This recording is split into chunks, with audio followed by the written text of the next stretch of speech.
Burnley are back in the Championship after recent relegation from the Premier League, and it looks like they could very well be going straight back up to the Premier League and becoming a bit of a modern day yo-yo club. But I want to change that all, but not in the traditional way of just signing players and winning the league in 5 seasons. I want to add a twist onto this rebuild, which is why we have used a mystery wheel which has given us Scandinavia as the only region we can make signings from.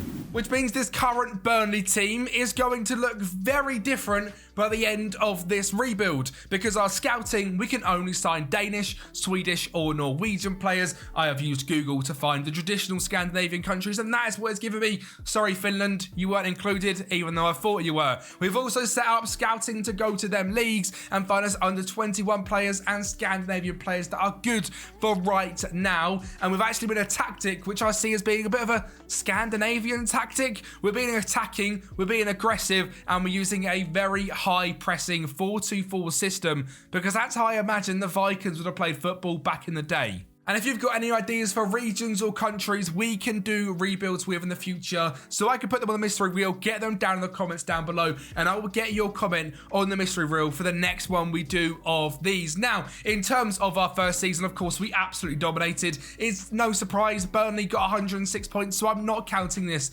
as one of the 5 seasons, because this Burnley team is an absolute joke. And the tactic we built was actually very, very good.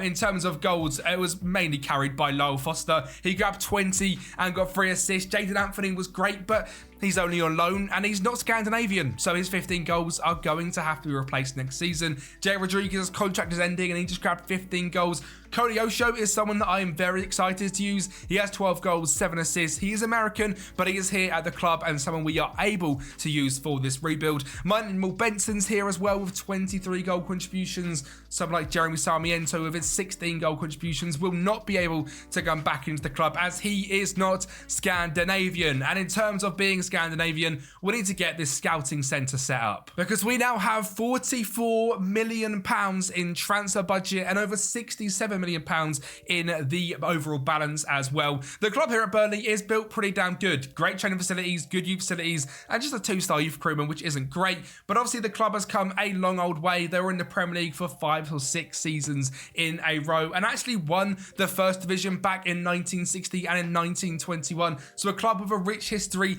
that we're going to see how big we can make them. We are setting a 5-year cap to this rebuild. I don't know how many trophies we're going to win. Obviously, only signing Scandinavia players makes it difficult. So get your comments in down below how many trophies we're going to win in the next 5 seasons. But it is time to get into them signings. And our first one is Philip Bundegaard coming in from Brøndby, a Danish striker who is 20 years of age with elite potential, great consistency, and a natural eye for goal. Signing 2 is right back Niklas Vesterlund. I say right back, he can also play left back and centre back. A real player we need in this team. The versatility to play across the back line is going to be huge. He's great on both feet and he's consistent. Signed from FC Utrecht, seems like a bargain. Noah Sasa is up next, signed from FC Copenhagen for £2.5 million.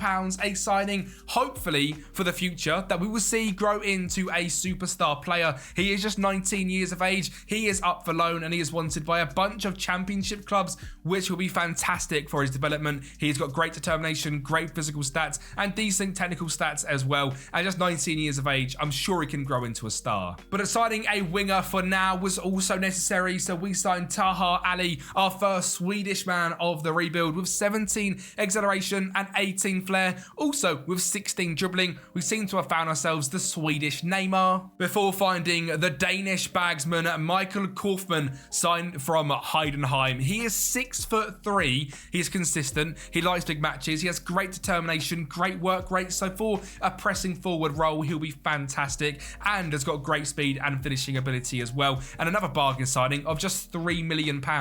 Marius Broheim is a young central defensive midfielder brought in for the future from Rosenborg. David Voller Wolfe is a left back we have signed from AZ Alkmaar. The Norwegian is the best young Norwegian left back we could find, or the best young Scandinavian left back we could find, and I think for the next 5 years we have got that position absolutely covered. Before our final big money signing, it is Brentford's captain Christian Norgard coming in to Burnley. It didn't feel right doing a Burnley rebuild without going to Brentford and signing one of their best players, a midfielder with 150 games of potential in the English divisions. He is now 30 years of age with extreme consistency, a love for big matches, great stamina, great work rate, and brings in that true Scandinavian spirit into the centre of midfield. And our team already looks very, very different. We do, of course, have a superstar in goal with James Trafford. Connor Roberts, the Welshman, is our right back with Muller Wolf at left back. And at centre back, we are actually blessed as well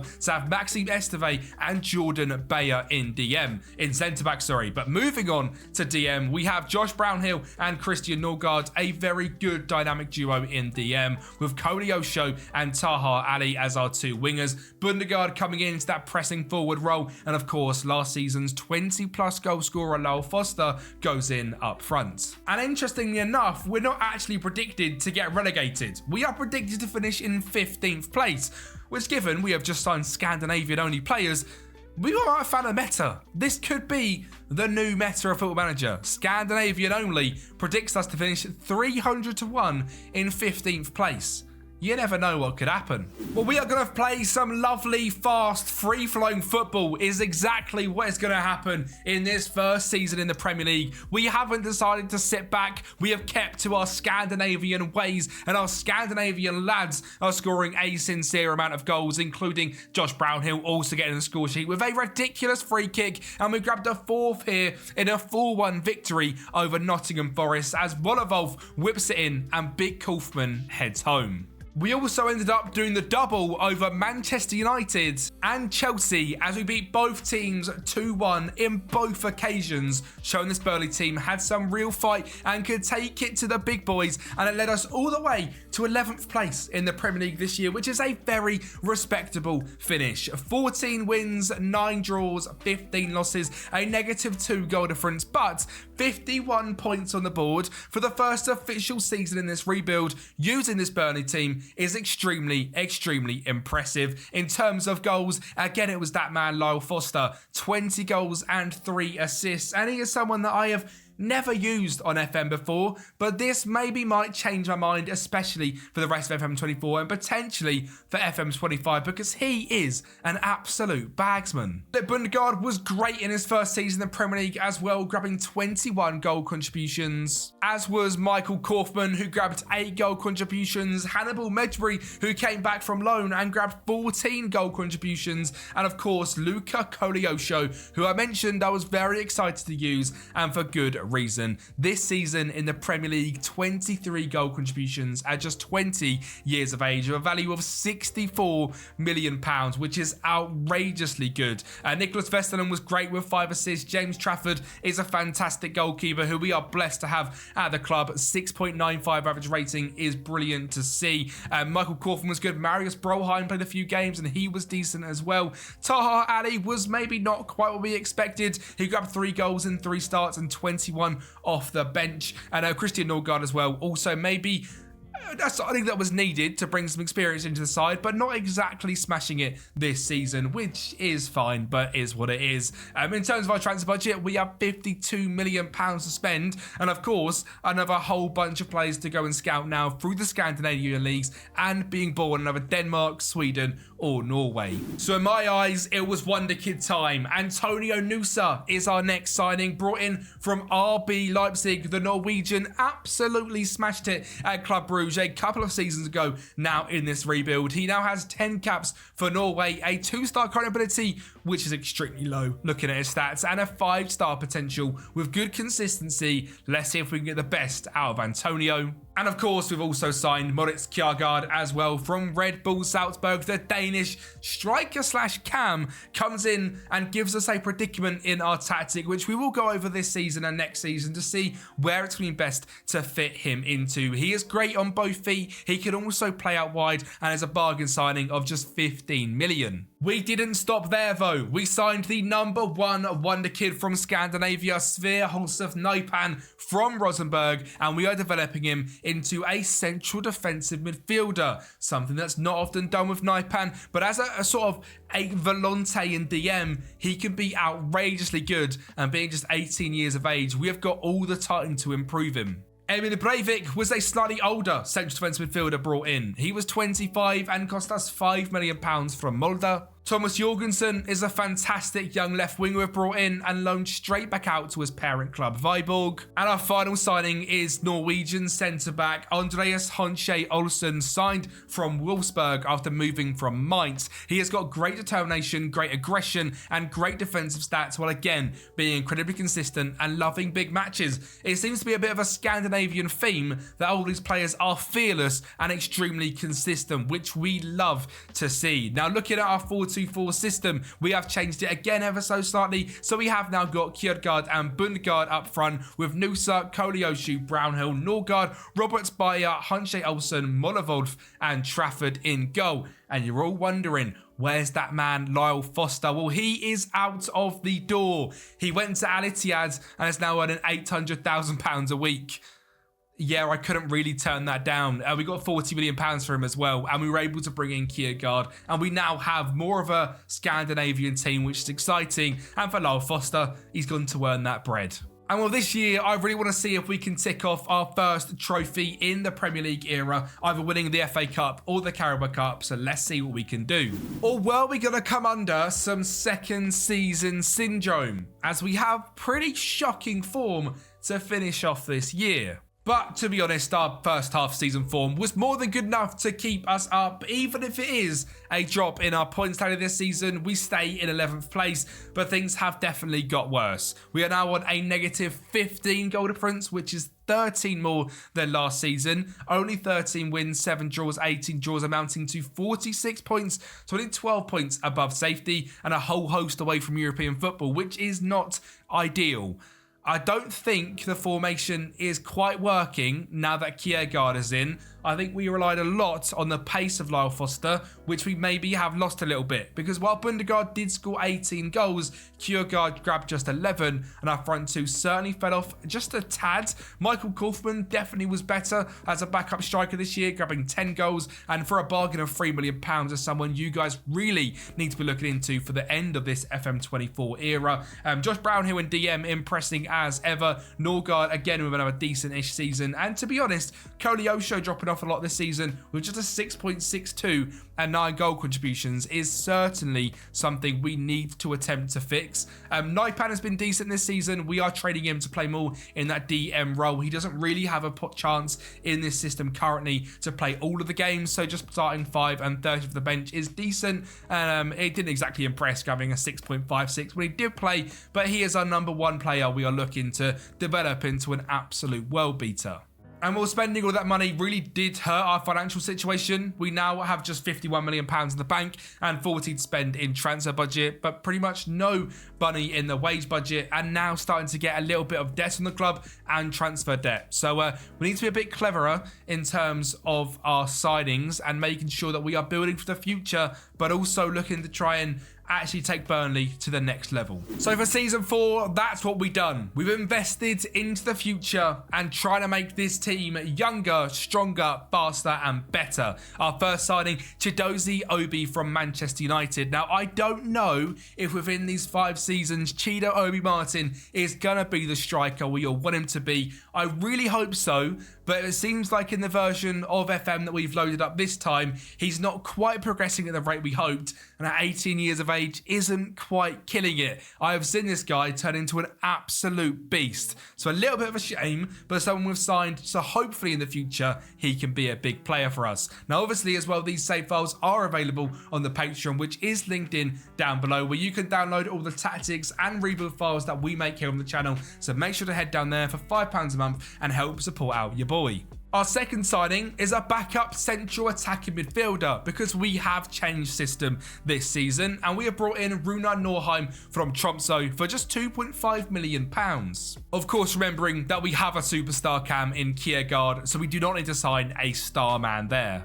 And from there, we pretty much just signed young players to be rotations. Hjalte Bidstrup was brought in from Copenhagen at right back. Marcus Saim Monson was brought in from Norgesland but loaned straight back out to his parent club as a very exciting young striker. Felix Terrenstadt, the exact same, but as a young exciting right winger going back to Viking. And finally, Vilad Nielsen, who was brought in as a rotational centre back, and it looks like his picture was taken in 1994.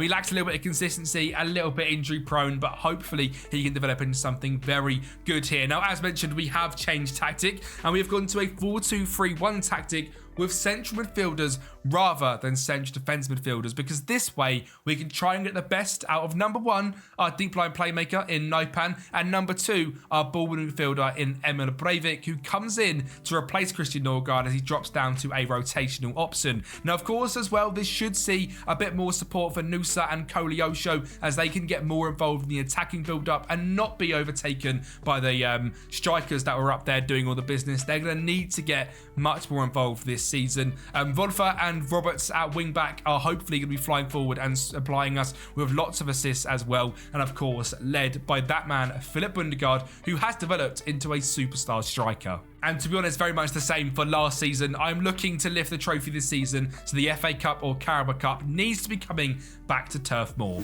And while you do in fact join us here in Wembley in the most historical competition in England, the FA Cup, but not in the final. We are in the semi-final against Newcastle and got off to a pretty decent start thanks to Connor Roberts grabbing an early goal.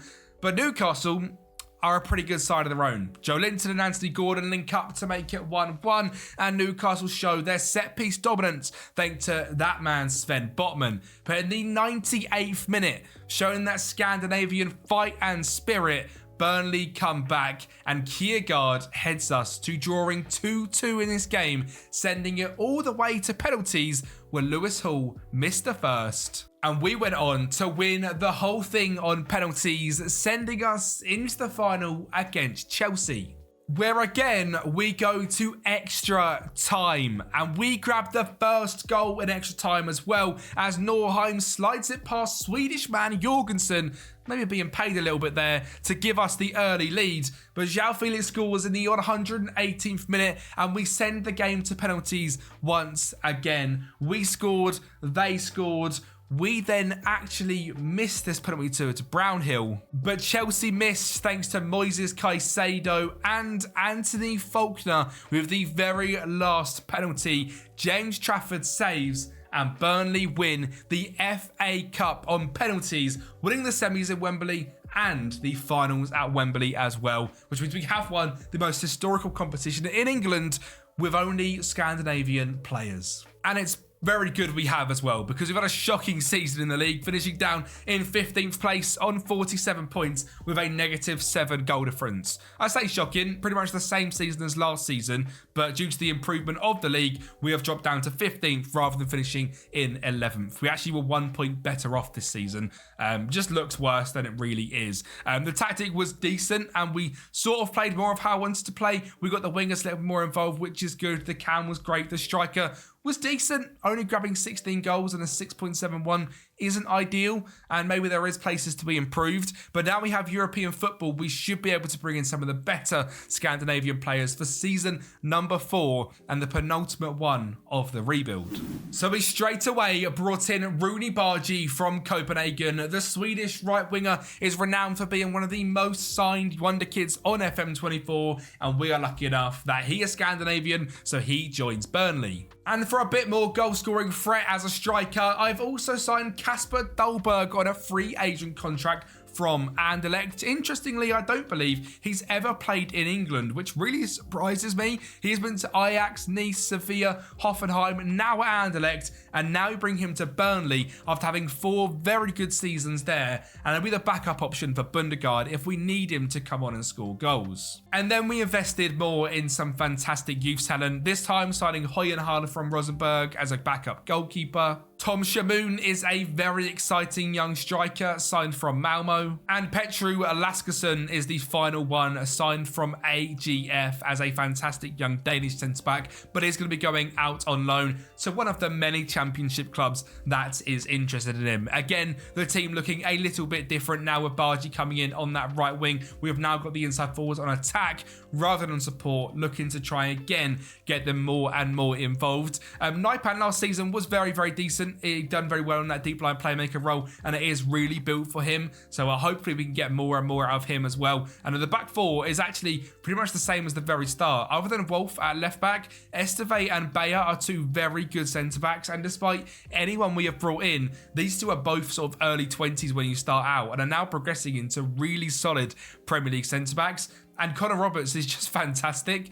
I never thought I'd say that on Football Manager. With 19 natural fitness and 18 determination, despite being 33 years of age now, he is still one of the better players at this club. And James Trafford is just a lights-out electric goalkeeper. So we are pretty good there as well. So we are nearly now at a full Scandinavian side. There isn't many players in this first team. Esteve, Bayer, Roberts and Trafford, of course. But other than that, and Koleosho, we've got 6 in the first team. And I mean, the whole bench, other than backup goalkeeper Connor Edwards, is all from Scandinavia. And we have got to keep a couple of players that are homegrown at club, because hopefully, well, we are now in Europe, and we haven't got many players that are homegrown at the club. So we've had to sort of think about that a little bit as well when keeping Roberts and Trafford, and for the backup goalkeeper. Lucky enough, Koleosho is here, and someone like Naipan will be trained at the club in the next few months as well. And a lot of the younger Norwegian players and Danish players I brought in are getting to the point of being homegrown at club as well. So we've had to sort of use our brain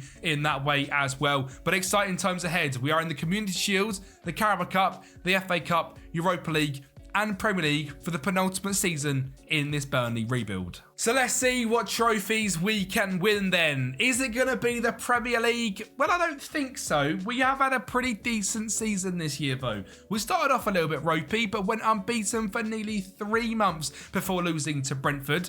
A pretty shocking December, but overall in the league this season, things were much better than they have been in recent years, and we actually secured 7th place with 62 points. And when it wasn't going to be a Carabao Cup that we'd be lifting this season, as we get knocked out to Bournemouth in the 4th round, and it wasn't going to be an FA Cup either, as we lose to Huddersfield, so all hopes are pinned on the Europa League trophy. And if our league phase form was anything to go off, there was a very good chance we could be fighting for it as well. We ended up in 9th place, just a point outside of the top 8, and very annoyingly, we were absolutely battering teams like Applewell and AZ on goal difference with a positive 12, but just about missing out.